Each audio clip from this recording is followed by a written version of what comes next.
Hello students, welcome to Get Set Learn Academy. तो आज के वीडियो में हम लोग कंटिन्यू करेंगे केमिस्ट्री क्लास 10 का डीकम्पोजिशन रिएक्शन टॉपिक के साथ। ठीक है, तो इसमें हम लोग देखेंगे डीकम्पोजिशन रिएक्शन और उससे रिलेटेड बहुत सारा एग्जाम्पल्स, और एग्जाम्पल्स वो एक्टिविटी से उठाया गया है जो आपका एनसीईआरटी बुक से भी हो सकता है। ठीक है, तो बहुत सारा चीज़ पढ़ेंगे और डीकम्पोजिशन रिएक्शन को डिकोड करेंगे। तो चलिए स्टार्ट करते हैं। सबसे पहले हम लोग देख लेते हैं डीकम्पोजिशन रिएक्शन आखिर है क्या, है ना, उसके बारे में भी जानना बहुत ज़रूरी हो जाता है। तो डीकम्पोजिशन रिएक्शन क्या है? Those reaction in which a compound splits up into two और मोर सिंपलर सब्सटेंसेस। मतलब एक कंपाउंड है, ठीक है ना, और ये टूट कर दो अलग अलग कंपाउंड में टूट जाता है, दो अलग अलग कंपाउंड में टूट जाता है। इसलिए कहा गया है those reaction in which a compound splits up into two और more simpler substances are known as decomposition reaction. Decomposition का हिंदी ही होता है टूटना। ठीक है ना, अब वो टूट रहा है तो किसी ना किसी वजह से तो टूटेगा, है ना। तो the decomposition reactions are carried out by applying heat, light and electricity. इसका मतलब ये हो गया कि डीकम्पोजिशन रिएक्शन जो होता है ना, वो किसके थ्रू हो सकता है? या तो हीट के थ्रू हो सकता है, या तो लाइट के थ्रू हो सकता है, या तो इलेक्ट्रिसिटी के थ्रू हो सकता है। तो हीट भी जरूरत, लाइट भी जरूरत, और इलेक्ट्रिसिटी भी जरूरत पड़ेगा। ओके, हीट, लाइट और electricity provide energy which breaks a compound into two और मोर सिंपलर कंपाउंड्स। मतलब ये हो गया, ये तीन चीज़ का जो जरूरत जो पड़ा है, इसका जरूरत आखिर क्या है? ये तीनों चीज़ जो है ना, क्या करता है ना, हीट, लाइट, इलेक्ट्रिसिटी प्रोवाइड कराता है एनर्जी, जो कि हेल्प करता है किसी भी चीज़ को, कंपाउंड को तोड़ने में, which breaks a compound into two और मोर सिंपलर कंपाउंड्स। ठीक है, तो इंपॉर्टेंट क्या हो गया भाई हमारे लिए? हीट, लाइट और इलेक्ट्रिसिटी, और ये सब के से रिलेटेड हम लोग एग्जाम्पल्स को भी आगे देखेंगे। यहां पर हम लोग एक नोट में देखेंगे। नोट में क्या है? A decomposition reaction is just the opposite of a combination reaction. होता क्या है? डीकम्पोजिशन रिएक्शन जो होता है ना, वो कॉम्बिनेशन रिएक्शन का ठीक उल्टा होता है। क्या होता है? ठीक उल्टा होता है, अपोजिट होता है। कॉम्बिनेशन में क्या होता था? दो चीज़ मिलकर एक बड़ा चीज़ बनता था, एक कंपाउंड बनता था। बट डीकम्पोजिशन में क्या होता है? एक बड़ा कंपाउंड है, सब्सटेंस है, वो स्प्लिट होकर दो छोटा छोटा चीज़ में बिखर जाता है, टूट जाता है। ठीक है, तो decomposition reaction is just the opposite of a combination reaction. Clear है? इतना आपको समझ में आ गया डीकम्पोजिशन रिएक्शन क्या है? ये सारा का सारा इस चीज़ में आप इसको कॉपी में जरूर नोट्स बनाइएगा, ठीक है ना, ताकि आपके पास ये रहेगा। और ये हम आप लोग के लिए ही बता रहे हैं, क्योंकि आप लोग को जब रिवीजन करने का टाइम मिलेगा तो आप वीडियो देखिए, चाहे वो उस नोट्स को पढ़ लीजिए, आप लोग के लिए यूजफुल होगा। ओके, चलिए, तो अब हम लोग देखेंगे इससे रिलेटेड सारा का सारा एग्जाम्पल। यहाँ पर एग्जाम्पल 1 है, ऐसे करके बहुत सारे एग्जाम्पल्स है, वो जानना बहुत जरूरी है कि कौन से रिएक्शंस में क्या हो रहा है। एग्जाम्पल 1 को हम लोग देख लेते हैं। व्हेन कैल्शियम कार्बोनेट CaCO3, यहाँ पर लिखा हुआ रिएक्शन वो सबको देखेंगे। कैल्शियम कार्बोनेट इज हीटेड का साइन डेल्टा का साइन दिया है, मतलब ट्राइंगल है। It decomposes to give calcium oxide and carbon dioxide. जब कैल्शियम कार्बोनेट को हम लोग हीट करते हैं तो हम लोगों को मिलता है कैल्शियम ऑक्साइड CaO, और CO2 गैस इवॉल्व होता है, दैट इज कार्बन डाइऑक्साइड। और यहाँ हीट हम लोग दे रहे हैं, मतलब गर्म कर रहे हैं। यहाँ पर कुछ पिक्चर्स के थ्रू हम बताने का कोशिश किया, आप इसको जरूर देखिएगा, है ना। यहाँ पर है, इसमें कैल्शियम कार्बोनेट लिया गया, इसको हीट किया गया, बॉइलिंग ट्यूब है, यहाँ पर कॉर्क लगाया गया है ताकि एयर वेयर ना जा सके, और डिलीवरी ट्यूब के थ्रू यहाँ से गैस निकल रहा है, और ये जो जमा हो रहा है दैट इज कार्बन डाइऑक्साइड। ठीक है, ये चीज़ तो आप लोग को ये चीज़ देखना चाहिए, ये फोटो इसलिए हम डाल दिए ताकि आप लोग के लिए हेल्पफुल हो जाए। चलिए, तो the decomposition of calcium carbonate, यानी कि जो कैल्शियम कार्बोनेट का जो डीकम्पोजिशन हुआ है, जो टूटा है, ठीक है ना, कैल्शियम कार्बोनेट को हम लोग लाइमस्टोन भी बोलते हैं, on heating is an important reaction use in various industry. अब ये जो रिएक्शन जो है ना, ये पूरे के पूरे इंडस्ट्रीज में बहुत मतलब अच्छे बड़े बड़े इंडस्ट्रीज में बहुत ज़्यादा ही यूज़ होता है। अब उसका यूज़ क्या है, क्या यूज़ होता होगा इसका, इस रिएक्शन का? ठीक है, तो इसका यूज़ क्या है देखिए। This is because calcium oxide lime obtain by the decomposition of calcium carbonate. यानी कि जब कैल्शियम कार्बोनेट को जब हम लोग हीट करते हैं तो जो कैल्शियम ऑक्साइड जो मिलता है ना, इसका बहुत यूज़ है, इसका बहुत ज़्यादा यूज़ है इंडस्ट्रीज़ में। कौन से इंडस्ट्रीज़ में? Has many usages in industry. For example, calcium oxide is use on large scale in the manufacture of cement and glass. Cement और ग्लास फैक्ट्रीज में, इंडस्ट्रीज़ में बहुत ज़्यादा यूज़ होता है कैल्शियम ऑक्साइड का। इसको ध्यान में रखिएगा, इसलिए हर चीज़ हम यहाँ पर मेंशन कर दिए कि आप लोगों को कभी कोई भी दिक्कत ना हो, हर चीज़ आपके सामने हो। ठीक है, चलिए यहाँ पर एक नोट बनाए हैं।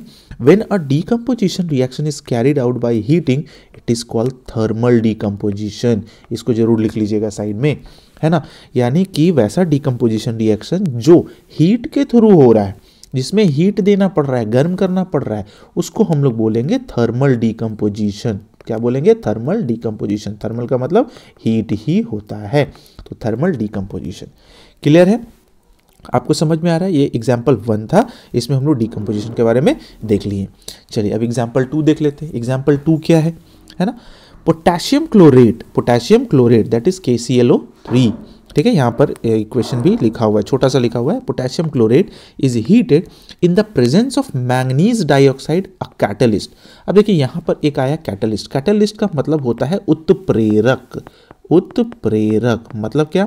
किसी भी रिएक्शंस को बढ़ाने वाला, किसी भी रिएक्शन को थोड़ा इंक्रीज करने वाला, तेज गति से कराने वाला, है ना। तो manganese, presence of manganese dioxide catalyst, यानी कि इसमें कैटलिस्ट का काम क्या कर रहा है भाई? Manganese dioxide. It decomposes to give potassium chloride and oxygen. यहाँ पर कॉमा लगी है, कॉमा नहीं होगा। पोटेशियम क्लोराइड ये क्या चीज़ में टूट जाता है भाई? पोटेशियम क्लोराइड में और ऑक्सीजन में। ठीक है, हम लोग क्या चीज़ को हीट कर रहे हैं भाई? पोटेशियम क्लोरेट, और उसमें उत्प्रेरक का काम क्या कर रहा है? Manganese dioxide. ठीक है, KClO3 और इसमें मैंगनीज डाइऑक्साइड उत्प्रेरक का काम कर रहा है। और जब इसको हम लोग गर्म करते हैं तो पोटेशियम क्लोराइड, है ना, पोटेशियम क्लोराइड मिल जाता है और ऑक्सीजन भी मिलता है। अब देखिए, अब इसका यूजेस भी देख लेते हैं। This decomposition takes place in the presence of heat and catalyst. अच्छा, इस रिएक्शंस में, यानी कि ये जो डिकम्पोजिशन जो हुआ है पोटेशियम क्लोरेट के साथ जो हुआ है, उसमें क्या होता है ना? Presence of heat and catalyst, यानी कि हीट तो हम लोग दिए ही और साथ में ये कैटलिस्ट का भी यूज़ किए, जो कि क्या था? मैंगनीज ऑक्साइड, MnO2 यहाँ पर ऑलरेडी लिखा हुआ है। ठीक है, आप लोग को समझ में आ रहा होगा। ये पिक्चर्स देखिएगा, पिक्चर्स भी दिमाग में रहता है। ठीक है, चलिए। In the decomposition reaction a single compound potassium chlorate is splitting up into two simpler substances potassium chloride and oxygen। जब टूटता है तो क्या बनता है? पोटेशियम क्लोराइड और ऑक्सीजन बनता है। This decomposition reaction is used for preparing oxygen gas in the laboratory। Laboratory में जो हम लोग जो ऑक्सीजन गैस बनाने के लिए इस रिएक्शंस का बहुत ज़्यादा यूज़ किया जाता है। ठीक है, तो इसलिए लिखा गया है this decomposition reaction is use for preparing oxygen gas in laboratory. ठीक है, एग्जाम्पल 2 भी क्लियर हो गया, फिगर के साथ है तो आप लोग को ध्यान में रहेगा। चलिए एग्जाम्पल 3 में आते हैं। एग्जाम्पल 3 क्या है? यानी कि नेक्स्ट में when ferrous sulfate, ठीक है, ferrous sulfate that is FeSO4 is heated strongly, जब strongly इसको हीट किया जाता है, it decomposes to form ferric oxide. ये फेरिक ऑक्साइड में टूटता है, फिर सल्फर डाइऑक्साइड में भी और सल्फर ट्राइऑक्साइड में। यानी कि हम लोग को 3 चीज़ मिलता है, फेरिक ऑक्साइड, सल्फर डाइऑक्साइड और सल्फर ट्राइऑक्साइड। क्या चीज़? FeSO4, फेरस सल्फेट है ये, ferric oxide, sulphur dioxide, sulphur trioxide. Strongly heat किया जाता है। ठीक है, यहाँ पर भी रिएक्शन में फोटो में दिखा दिया गया है, बर्नर है, यहाँ पर फेरस सल्फेट लिया गया। फेरस सल्फेट जो होता है ना, वो ग्रीन क्रिस्टलाइन स्ट्रक्चर के फॉर्म होता है, तो उसको डालते हैं और वो जलता है, और जलने के बाद क्या होता है वो भी देखते हैं। In this reaction the green colour of ferrous sulphate change to brown due to the formation of ferric oxide. ये चेंज हो जाता है ब्राउन में, ब्राउन कलर में। ठीक है ना, क्यों? क्योंकि फेरिक ऑक्साइड इसमें फॉर्मेशन होता है। ठीक है, फेरिक ऑक्साइड। और जब ये ब्राउन में चेंज होता है, अ स्मेल ऑफ बर्निंग सल्फर, ठीक है ना, बर्निंग से सल्फर मतलब जलता है ना, तो एक मतलब अजीब टाइप का स्मेल आता है, is obtained due to the formation of sulphur dioxide. ठीक है, पंजेंट स्मेलिंग आता है, मतलब अजीब एक तरह का एकदम घुटने वाला, दम घुटने वाला नहीं होता है, SO2 और SO3। ठीक है, ये सल्फर डाइऑक्साइड गैस होता है। Actually a thermal decomposition reaction, ये भी क्या हो गया? थर्मल डिकम्पोजिशन रिएक्शन हो गया। क्यों? क्योंकि इसमें हम लोग क्या दे रहे हैं? हीट दे रहे हैं। क्या दे रहे हैं? हीट दे रहे हैं। ठीक है, रेसिड्यू हम लोग को मिलता है रेडिश ब्राउन कलर का, that is Fe2O3, that is ferric oxide. ठीक है, तो हर एक चीज़ को हर एक नज़रिए से हम आपको बताने का कोशिश किए ताकि आपको कोई भी प्रॉब्लम ना हो, इसलिए बीच बीच में हम फोटोज़ भी डाल दिए। क्लियर है? ठीक है, पंजेंट स्मेल रहता है यहाँ पर, मतलब थोड़ा दम घुटने वाला, सड़ा हुआ टाइप का स्मेल आता है। एग्जाम्पल 3 भी हो गया। चलिए एग्जाम्पल 4 क्या कहता है? Lead nitrate is heated strongly. जब लीड नाइट्रेट को स्ट्रांगली हीट किया जाता है, it breaks down to form simpler substances like lead monoxide and nitrogen dioxide and oxygen. ठीक है, यानी कि PbNO3 that is lead nitrate, जब हीट किया जाता है स्ट्रांगली, हम लोग को मिलता है लीड ऑक्साइड, फिर नाइट्रोजन ऑक्साइड और फिर ऑक्सीजन। ये 3 चीज़ हम लोग को मिलता है, lead oxide, nitrogen oxide and oxygen. ये 2 वगैरह लगा हुआ है, जो भी सारा का सारा बैलेंस होगा। अगर बैलेंस नहीं होगा तो आप बैलेंस जरूर कर लीजिएगा, हो सकता है कहीं पर छूट गया हो, है ना। चलिए अब देखते हैं इसके बारे में। In this decomposition reaction the colourless compound lead nitrate forms, ठीक है ना, एक कलरलेस कंपाउंड लीड नाइट्रेट, ठीक है ना, forms a yellow compound lead monoxide and brown fumes of nitrogen dioxide. Lead nitrate यानी कि यहाँ पर जो लिखा हो ना compound lead nitrate forms colourless, ये कलरलेस होता है, क्या फॉर्म करता है, येलो कंपाउंड लीड मोनोऑक्साइड, ठीक है, monoxide and brown fumes of nitrogen dioxide. Lead oxide बनता है, ठीक है, और येलो कलर का, और फिर नाइट्रोजन ऑक्साइड तो है ही और ऑक्सीजन गैस रिलीज होता है। When compound lead nitrate is breaking down to form 3 compounds, lead monoxide, nitrogen dioxide and oxygen. It is an example of thermal decomposition also. ये भी है क्योंकि इसमें भी हम लोग हीट दे रहे हैं, तो ये भी एक थर्मल डिकम्पोजिशन का एग्जाम्पल हो गया, ठीक है। रिएक्शंस याद रखिएगा, रिएक्शंस एग्जाम के लिए बहुत ज़्यादा इंपॉर्टेंट हो जाते हैं। एग्जाम्पल 5, ठीक है, यहाँ पर ये रह गया है, इसको हम हटा देते हैं। हाँ चलिए, एग्जाम्पल 5 में क्या, एग्जाम्पल 5 में है when electric current is pass through acidified water, ठीक है, एसिडिफाइड वाटर मतलब उसमें कुछ मिनरल्स वगैरह मिला हुआ। When electric current is pass through acidified water it decomposes to give hydrogen gas and oxygen gas. अब बात आ जाता है किसका, इलेक्ट्रिसिटी का। अभी तक हम लोग देख रहे थे हीट डाले हैं तो ये चीज़ हुआ है, ऐसा ऐसा हुआ। अब हम लोग इलेक्ट्रिसिटी से काम कराएंगे, यानी कि एक बार हीट से एनर्जी ले लिए, है ना, एक बार हीट से एनर्जी ले लिए, अब हम लोग क्या लेंगे, अब एक बार इलेक्ट्रिसिटी से एनर्जी लेने का कोशिश करेंगे, ठीक है। चलिए, तो वाटर है, इसको सिंपल ये प्रोसेस को हम लोग इलेक्ट्रोलाइसिस बोलते हैं, वो हम आगे लिखे भी है, ठीक है। H2O को जब इलेक्ट्रिसिटी है, एसिडिफाइड वाटर है, उसको इलेक्ट्रिसिटी में यानी कि दिया जाता है इलेक्ट्रोलाइसिस प्रोसेस के थ्रू, तो वो ब्रेक हो जाता है हाइड्रोजन और ऑक्सीजन में। वाटर टूट के क्या बन जाता है, हाइड्रोजन और oxygen. In this decomposition reaction, single compound water splits up to form 2 simpler substances. 2 simpler substances में टूट जाता है, hydrogen and oxygen. 2 simpler substances में टूट जाता है, hydrogen and oxygen.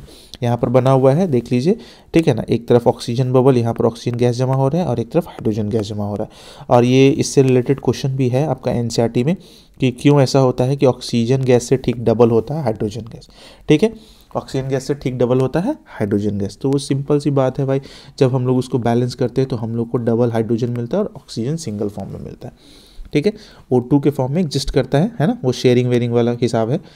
In this decomposition, ये तो हो गया। This decomposition reaction takes place by the action of electricity, so it is called electrolysis of water. ये बहुत इंपॉर्टेंट है। What is electrolysis of water, तो decomposition reaction takes place by the action of electricity, ठीक है ना, so it is called electricity of water, electrolysis of water. ये भी बड़ा इंपॉर्टेंट है। यहाँ पर एक नोट भी है, देखिए क्या है, when hydrogen Burns in oxygen, जब हाइड्रोजन ऑक्सीजन के साथ मतलब जलता है, ये जो भी बर्न्स होता है, water is formed, and when water is electrolysed then hydrogen and oxygen are found. These example are found, ये यहाँ पर आर होगा। These example so that the decomposition reaction is just opposite of a combination. अब देखिए होता क्या है कि जब हाइड्रोजन और ऑक्सीजन को मिलाते हैं तो हमको वाटर मिल जाता है, और जब वाटर को हम लोग तोड़ते हैं तो हम लोग को हाइड्रोजन और ऑक्सीजन मिल जाता है। इससे ये प्रूफ हो जाता है कि ये ठीक कॉम्बिनेशन रिएक्शन का अपोजिट है। That is decomposition reaction is just opposite of a combination reaction. ये चीज़ बताया गया है यहाँ पर। क्लियर है, ये आप लोगों को समझ में आ गया एग्जाम्पल 5, ठीक है। चलिए अब एग्जाम्पल 6 देख लेते हैं। एग्जाम्पल 6 क्या है, when electric current is pass through molten NaCl, मतलब पिघला हुआ sodium chloride, molten NaCl, it decomposes to give sodium metal and chlorine gas, ठीक है ना। एक सिंपल से इक्वेशन समझेंगे इसमें, सोडियम मेटल और क्लोरीन गैस, यानी कि जब sodium chloride, molten sodium chloride को हम लोग बहुत ज़्यादा इलेक्ट्रिसिटी देते हैं, इलेक्ट्रिसिटी से डिकम्पोज कराते हैं, तो हम लोग को क्या मिलता है, 2 चीज़ मिलता है, एक सोडियम मेटल मिलता है और एक क्लोरीन गैस मिलता है। क्लियर है। This decomposition reaction is use to obtain sodium metal from sodium chloride common salt. Common salt यानी कि सोडियम क्लोराइड से सोडियम मेटल को निकालने के लिए ये वाला रिएक्शन कराया जाता है।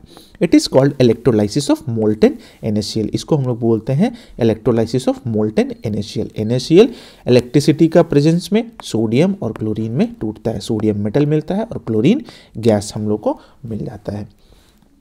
नेक्स्ट एग्जाम्पल में क्या है, example 7, When electric current is passed through molten aluminium oxide, electricity इसमें भी दे रहे हैं, it decomposes to aluminium metal and oxygen, यानी कि एग्जाम्पल 6 और 7 सेम है, बस थोड़ा सा मेटल अलग है। एल्यूमिनियम ऑक्साइड है, ठीक है, एल्यूमिनियम ऑक्साइड इलेक्ट्रिसिटी है, डिकम्पोजिशन कराया गया है, एल्यूमिनियम मेटल मिला है और हम लोग को ऑक्सीजन भी मिल गया है। This decomposition reaction use to extract aluminium metal, यानी कि किसी भी ऑक्साइड्स के थ्रू, ठीक है ना, यहाँ पर क्लोराइड के थ्रू, ऑक्साइड और क्लोराइड के थ्रू जो भी मिक्स है metal from aluminium oxide, it is called electrolysis of molten aluminium oxide. तो ऑक्साइड से जब हम लोग को मेटल अगर फाइंड करना होता है, निकालना होता है, तो हम लोग वहाँ इलेक्ट्रिसिटी का यूज़ करते हैं और डिकम्पोजिशन रिएक्शन कराते हैं। ठीक है, ये चीज़ हो गया क्लियर। चलिए एग्जाम्पल 8 में देख लेते हैं। When silver chloride is exposed, अब देखिए अभी तक हम लोग क्या समझते आ रहे थे, हम लोग शुरुआत में देखें क्या भाई, हम लोग सबसे पहले देख लिए हीट से, है ना, हीट कर रहे थे, यानी कि हर जगह डेल्टा डाल रहे थे, हीट कर रहे थे, गर्म कर रहे थे, ये सब चीज़ कर रहे थे। अब हम लोग देख लिए इलेक्ट्रिसिटी भी हम लोग देख लिए, इलेक्ट्रिसिटी है, ठीक है ना। इलेक्ट्रिसिटी कैसे बनता है, ऐसे बनता है ना, बिजली, हाँ, इलेक्ट्रिसिटी हो गया, तो इलेक्ट्रिसिटी का भी यूज़ हो गया। अब हम लोग देखेंगे लाइट के थ्रू, तो ये वाला है लाइट का। When silver chloride is exposed to light, it decomposes to form silver metal, ठीक है ना, ये silver metal and chlorine gas, silver metal में मिल जाता है और क्लोरीन गैस तो इवॉल्व होता ही, यानी कि जब AgCl सिल्वर क्लोराइड को हम लोग लाइट में रख देते हैं, सनलाइट में रख देते हैं, तो ये डिकम्पोज करता है और क्या बन जाता है, सिल्वर में टूट जाता है, सिल्वर दे देता है और क्लोरीन गैस मतलब इवॉल्व होता है। White color of silver chloride changes to grayish white due to the formation of silver metal. Silver chloride को जब हम लोग छोड़ देंगे सनलाइट में, तो वो ग्रेइश वाइट फॉर्म में, सिल्वर मेटल के फॉर्म में हम लोग को मिल जाएगा और इससे जो गैस जो निकलेगा वो क्लोरीन रहेगा, सिल्वर क्लोराइड, ठीक है ना। चाइना ऐस ये सब चीज़ आप लोग देख लीजिए, चाइना डिश में रखा गया, मतलब चीनी का मिट्टी का बर्तन, चीनी मिट्टी का जो बर्तन होता है ना उसमें, और सनलाइट दिया गया। The decomposition of silver chloride is caused by light. This reaction is used in black and white photography. ये black and white photography में ज़्यादा यूज़ होता था। black and white photography में ये भी क्या बोलते हैं, ब्रोमीन भी यूज़ किया जाता है, ठीक है ना। तो वो सब चीज़ भी, वो बहुत पुराना मेथड था वो सब चीज़, अब तो खैर सारा चीज़ डिजिटल हो गया, अभी भी कहीं ना कहीं यूज़ होता ही होगा, हाँ। चलिए, तो ये समझ में आ गया कौन सा भाई, silver chloride is expose to light, decomposes to form silver metal and chlorine gas, इसका रिएक्शन यहाँ पर हो गया। चलिए अब ये देखिए, इतना सारा एग्जाम्पल तो हो गया, एग्जाम्पल 7-8 तक पूरा का पूरा हम लोग देख लिए। अब थोड़ा सा देख लेते हैं यूजेस ऑफ डिकम्पोजिशन रिएक्शन, ठीक है, use of decomposition reaction. The decomposition reaction is carried out by electricity are use to extract separate metals from their naturally occurring compounds like chlorides और ऑक्साइड। यानी कि देखिए, डिकम्पोजिशन में जब हम electricity का यूज़ करते हैं, ठीक है ना, खास करके, तो इलेक्ट्रिसिटी का यूज़ करके डिकम्पोजिशन के थ्रू हम लोग क्या करते हैं, क्लोराइड्स और ऑक्साइड्स के थ्रू हम लोग को मेटल सेपरेट करने में हेल्पफुल हो जाता है। यानी कि अगर किसी भी मेटल का क्लोराइड्स है, किसी भी मेटल का ऑक्साइड्स है, जैसा कि अभी हम पीछे वाले रिएक्शंस में देखें, यहाँ पर देखिए, यहाँ एल्यूमिनियम ऑक्साइड है, यहाँ सोडियम क्लोराइड है, तो ये सब चीज़ से क्या मिल रहा था, हम लोग को सोडियम मिला था, यहाँ पर एल्यूमिनियम मिला था, तो ये सब चीज़ एक्सट्रैक्ट किया जाता है किसका यूज़ करके, डिकम्पोजिशन रिएक्शन में, और वो भी इलेक्ट्रिसिटी के साथ में। Next, decomposition reactions in our body. अब हमारे बॉडी में भी डिकम्पोजिशन होता है, ठीक है ना, डिकम्पोजिशन रिएक्शन हमारे बॉडी में भी होता है। अब जब तक जिंदा है तब तक भी होते रहता है, और जब मर जाते हैं तब तो और होता है ना। देखिए, कोई बॉडी अगर मतलब जान नहीं है उसमें, तो वो अगर छोड़ दीजिए तो वो धीरे धीरे डिकम्पोज हो जाता है, सड़ जाता है, वो तो धीरे धीरे क्या होता है, डिकम्पोज ही होता है। अब जब जिंदा है तब कैसे होता है वो देखिए। The digestion of food in the body is an example of decomposition reaction. हम लोग जो कुछ भी खाते हैं, जो पेट में जाता है, वहाँ क्या होता है, टूटता है, डिकम्पोज होता है, न्यूट्रिएंट्स में, ये सब में, ग्लूकोज में, शुगर्स में, ये सब में टूटता है, फिर बॉडी में जाता है। When we eat foods like wheat, rice, potatoes, ये सब चीज़ खाते हैं, then the starch present in them decomposes to give simple sugars like glucose. ये सब चीज़ से टूट कर निकलता है glucose in the body, and the proteins decomposes to form amino acid. यानी कि ये सब स्टार्च टूटता है तो क्या बनाता है भाई, शुगर्स के फॉर्म में, शुगर्स लाइक ग्लूकोज के फॉर्म में बनता है, ग्लूकोज रिलीज करता है। और जब प्रोटीन टूटता है, प्रोटीन बहुत ज़्यादा कॉम्प्लेक्स होता है, जब ये टूटता है तो अमीनो एसिड्स बनाता है, जो कि सिंपल होता है और हमारे बॉडी में डाइजेस्टेबल होता है, जो जगह जगह जहाँ ज़रूरत होता है वहाँ जाता भी है। ठीक है। तो ये हो गया यूज़ ऑफ डीकम्पोजिशन रिएक्शन। और डीकम्पोजिशन रिएक्शन और बॉडी कैसे होता है, मरने के बाद भी हम बता दिए, और जब तक जिंदा है तब तक भी बता दिए। अब इससे रिलेटेड हम लोग क्वेश्चन देख लेते हैं जो एनसीईआरटी में आपका है। एनसीईआरटी में पहला क्वेश्चन आता है, a solution of substance x कोई नाम दिया गया है किसी का, कोई सब्सटेंस का, is use for white washing. अब एक्स का यूज़ किया जा रहा है वाइट वॉशिंग में। तो जैसे वाइट वॉशिंग हो रहा था, हमारा दिमाग बोल देता ओ अच्छा वो वाइट वॉशिंग मतलब कैल्शियम ऑक्साइड वाला हिसाब होगा। नेम द सब्सटेंस एक्स, आखिर वो सब्सटेंस क्या, एंड राइट इट्स फार्मूला। तो उसका फार्मूला क्या है भाई, calcium oxide. The substance whose solution in water is use for white washing is calcium oxide, है ना, पढ़े थे शुरू में, कैल्शियम ऑक्साइड। और क्विक लाइम जिसको बोलते हैं, इट्स फार्मूला इज CaO। इसका फार्मूला क्या होता है, CaO। Write the reaction of the substance X named in one एवं विद वाटर। अब इसके साथ जो यूज़ किया गया कैल्शियम ऑक्साइड, उसका वाटर के साथ रिएक्शन करके हमको दिखाना है। तो CaO है यहाँ पर, CaO, ठीक है, सॉलिड फॉर्म में, कैल्शियम ऑक्साइड जिसको हम लोग क्विक लाइम भी बोलते हैं, H2O लिक्विड ले लिए, दैट इज वाटर, ठीक है। जब ये दोनों मिलता है, ठीक है, तो CaOH whole two calcium hydroxide बनता है, जिसको हम लोग स्लेट लाइम बोलते हैं, है ना। और इसी चीज़ का यूज़ किया जाता है वाइट वॉशिंग में। समझ में आ रहा है, वाइट वॉशिंग में किसका यूज़, कैल्शियम ऑक्साइड का। समझ में आ रहा है ये चीज़, ये क्वेश्चन से। और ये देखिए क्वेश्चन देखने में लगता है बड़ा, बस उसको आसानी तरीके से लिखा जाता है, रिएक्शंस वगैरह लिखना जरूरी हो जाता है क्योंकि इसमें मार्क्स मिलता है, तो ये बड़ा इंपॉर्टेंट हो जाता है आप लोग के लिए। चलिए नेक्स्ट क्वेश्चन है, ज़्यादा क्वेश्चन है नहीं इसमें, इससे रिलेटेड डीकम्पोजिशन से देख लेते हैं। क्वेश्चन नंबर 2 क्या कह रहा है, why is the amount of gas collected in one of the test tubes. देखो बोले थे ना, why is the amount of gas collected in one of the test tube in text book activity. आप देख लीजिएगा 1.7 में इलेक्ट्रोलाइसिस ऑफ वाटर के बारे में बात किया जा रहा है, double of the amount collected in the other. यानी कि इसमें जितना भी ऑक्सीजन वाला गैस, ऑक्सीजन गैस जो है इसका ठीक डबल होता है हाइड्रोजन गैस। ऐसा क्यों, ठीक है। तो water is electrolyse to give H2 gas at one electrode and O2 gas at the other electrode, ठीक है। H2 गैस कहाँ मिल रहा है भाई, H2 गैस एक अलग इलेक्ट्रोड पर मिल रहा है और O2 गैस हमको एक अलग इलेक्ट्रोड पर मिल रहा है। देख लीजिए यहाँ पर पॉजिटिव है और यहाँ पर negative, oxygen gas, hydrogen gas, यहाँ पर से बैटरी से जुड़ा हुआ कैथोड वगैरह ये सब चीज़। अब जब इलेक्ट्रोलाइसिस करते हैं इलेक्ट्रिसिटी के थ्रू, तो हम लोग को 2 मॉलिक्यूल्स ऑफ हाइड्रोजन मिलता है और एक ऑक्सीजन मिलता है, ठीक है ना, 2 हाइड्रोजन और एक ऑक्सीजन मिलता है। तो ऑक्सीजन मतलब अगर 50 मिल रहा है हमको तो हाइड्रोजन 100 मिलेगा, है ना, यही चीज़ हो रहा है। ऑक्सीजन अगर 50 मिल रहा है तो हाइड्रोजन 100 मिल रहा है, तो मतलब क्या, ऑक्सीजन का ठीक डबल आ रहा है, इसलिए यहाँ पर एक छोटा बलून बना हुआ है, एक यहाँ पर बड़ा बलून बना हुआ है। Thus, 2 molecules of water on electrolysis give 2 molecules of hydrogen gas and 1 molecule of oxygen gas.